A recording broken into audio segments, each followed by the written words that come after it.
It's 3 in the morning. The streets above you are empty.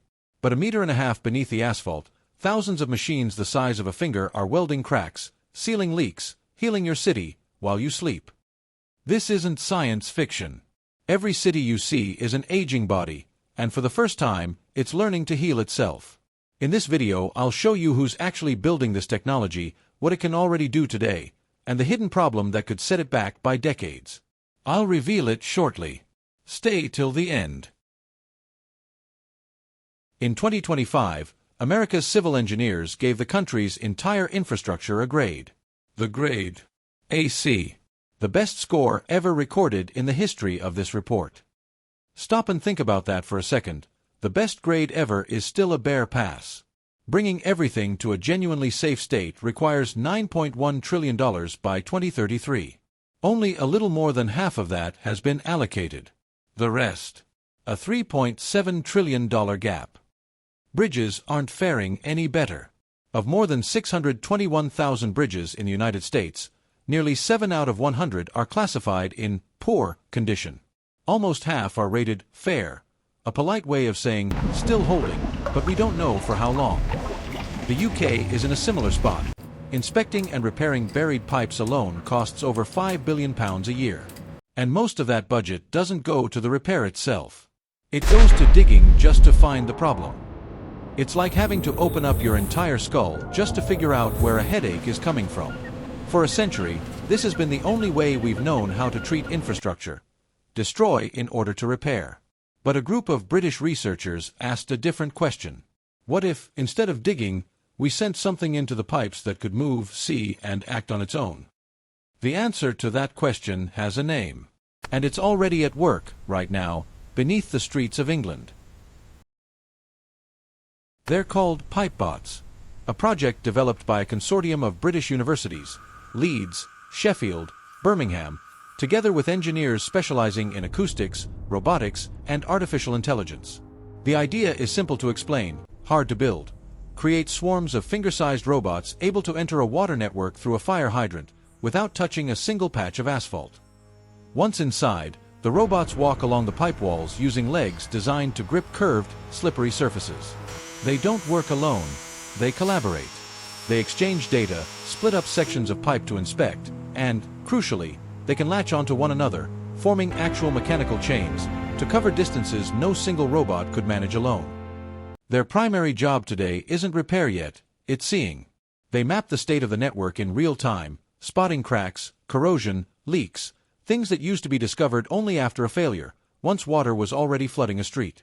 But the real ambition, openly stated by the project's researchers, is far bigger: to build what they call self-repairing cities, with a realistic horizon set at 2050. Think about it. No more crews closing an entire street for weeks. No more roads torn open to hunt for an invisible fault. Just a hydrant that opens, a swarm that descends, and a problem solved before you even notice it. This isn't the only project of its kind. Engineering giants like Rolls-Royce have also explored insect-inspired robots, small, with cockroach-like legs, to inspect and repair jet engine turbines from the inside, without ever taking them apart. The pattern repeats everywhere. Wherever it's too dangerous, too expensive, or too slow to send a human, we send a swarm. But inspecting isn't enough. Seeing a problem doesn't fix it. And here's the most surprising part: there's already a material that doesn't even need a robot to heal. It heals itself. Literally. Concrete is the most widely used material on Earth after water. And it's also always had one glaring weakness: it cracks. Every crack, even a tiny one, is a doorway for water and salts that corrode the steel inside, weakening the whole structure, whether it's a bridge, a tunnel, or a building's foundation. For years now, though, some researchers have been mixing something into concrete that sounds straight out of a biological sci-fi film: dormant bacteria. Strains like Bacillus subtilis or Sporosarcina pasteurei are embedded in the mix, protected inside microcapsules. They stay inactive, dormant, for years. Then, the day a crack forms, something almost biological happens. Water seeping into the fissure wakes the bacteria up. Once activated, they start feeding on compounds inside the capsule and producing calcium carbonate, the same substance seashells are made of. That calcium carbonate settles exactly into the crack. It fills it. It seals it. The lab-measured results speak for themselves. Up to 95% of cracks sealed and over 90% of original structural strength recovered, in about 21 days, roughly the time it takes a bone to knit back together. Concrete literally starts behaving like living tissue scarring over a wound. Imagine what that means for a bridge, a subway tunnel, a dam. Microfractures sealing themselves before they ever become a structural hazard. No maintenance crew, no traffic closures. But, and this matters, because this video isn't an ad for the future. This technology has a real price tag. Building with bacterial concrete today costs 20 to 30% more than traditional concrete. And the bacteria have to survive freezing, drying out, decades of exposure, conditions that can be simulated in a lab but are far more unpredictable in the real world. So we've got swarms inspecting from inside the pipes. We've got concrete that heals itself. But what happens when the problem isn't a pipe or a crack in concrete, but the steel of a bridge itself, exposed to wind, rain, and the traffic of thousands of vehicles a day? Bridges are probably the most vulnerable and most visible part of our infrastructure. A bridge failure isn't an inconvenience, it's a tragedy. That's why bridge inspection today increasingly relies on vibration sensors and small robots capable of detecting micro-movements in the structure, signals the human eye could never catch.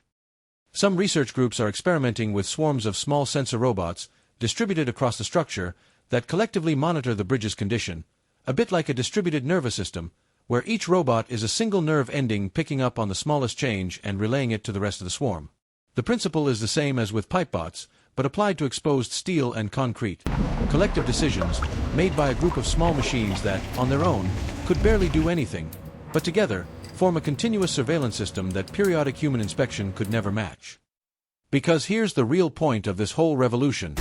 It's not the single machine that's revolutionary. It's the fact that they work as a swarm, sharing information, splitting up tasks, standing in for one another if one fails.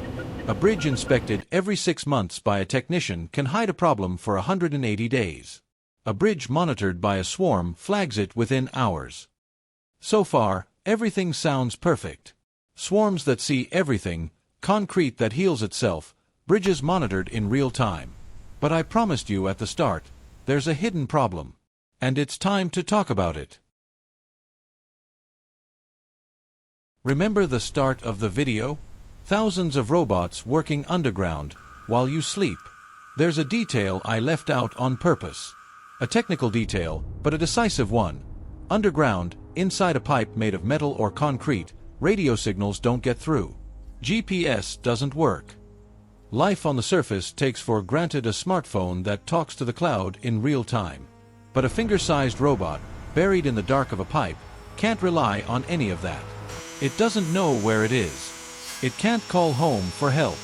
That's why Pipebots researchers had to invent completely different solutions.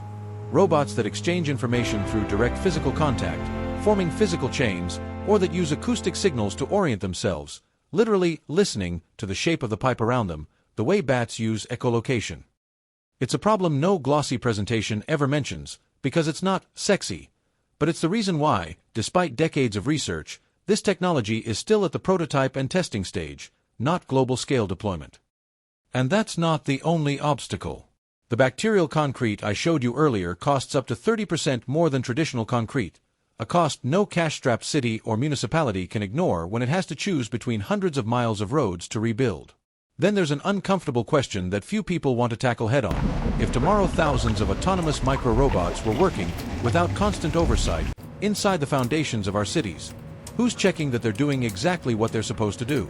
A swarm making a mistake and welding somewhere it shouldn't, or a system compromised remotely, wouldn't just be a small incident.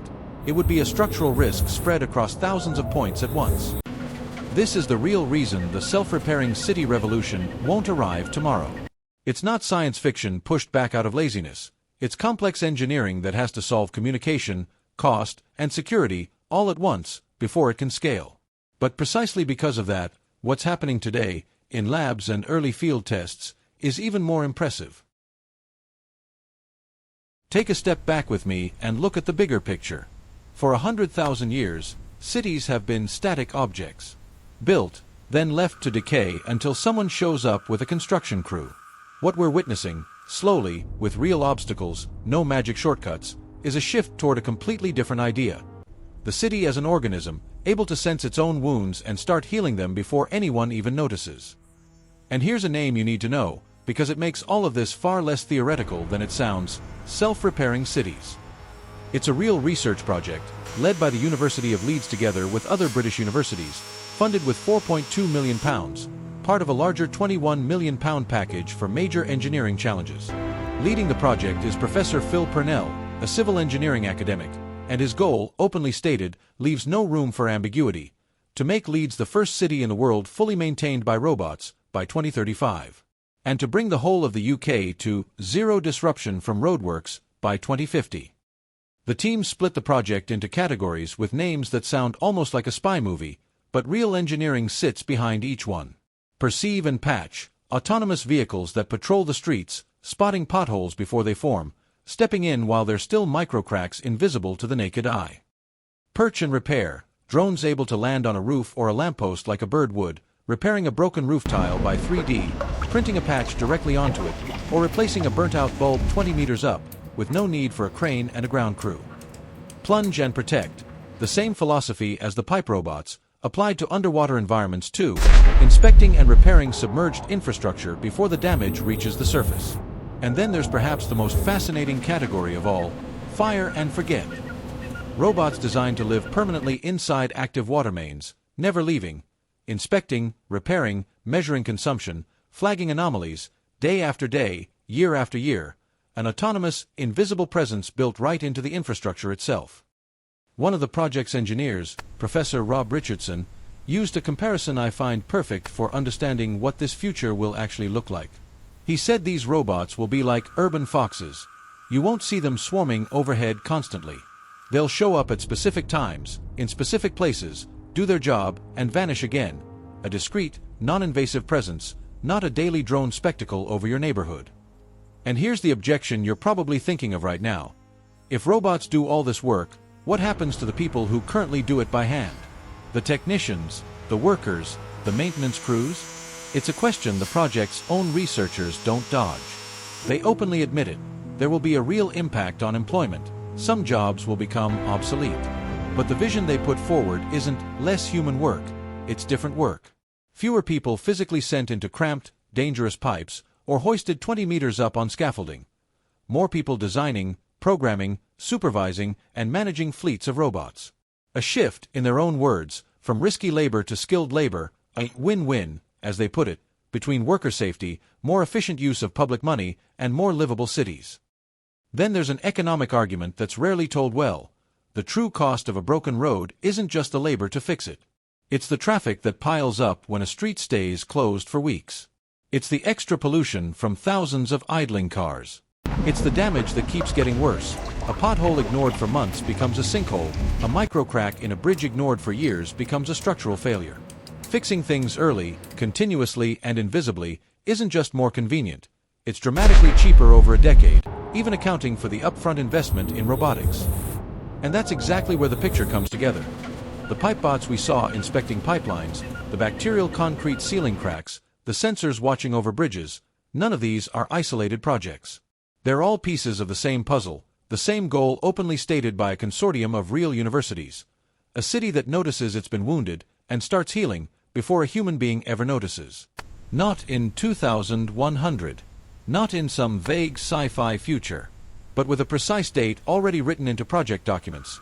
2035 for the first city, 2050 for the whole country. And here's the question I want to leave you with before we wrap up. Let's recap the journey we've taken together. We saw a global infrastructure aging faster than we can repair it, a $1 trillion+ gap in the US alone. We saw real swarms, the pipebots, walking inside pipes today through a fire hydrant, without digging up a single road. We saw concrete that behaves like living tissue, capable of sealing its own wounds in 3 weeks. We saw bridges watched over by networks of microsensors that never sleep. And we saw, without hiding it, the real obstacle: communication underground, costs that are still too high, open questions about the safety of an autonomous swarm. Here's the thought I want to leave you with. Throughout human history, we've built civilizations assuming that, sooner or later, our creations would decay. and that the only remedy was rebuilding from scratch. What changes in our idea of a city, and maybe in our idea of progress, once we start building things capable of healing themselves? Working without constant oversight inside the foundations of our cities. If this journey beneath our cities opened your eyes to a piece of the future no one's telling you about, subscribe to the channel. Every week we dig, literally in this case, into the technologies rewriting the world before the headlines catch up. And tell me in the comments, would you rather live in a city that repairs itself, knowing no one checks every single decision, or in a slower city, but one entirely in human hands? See you in the next video.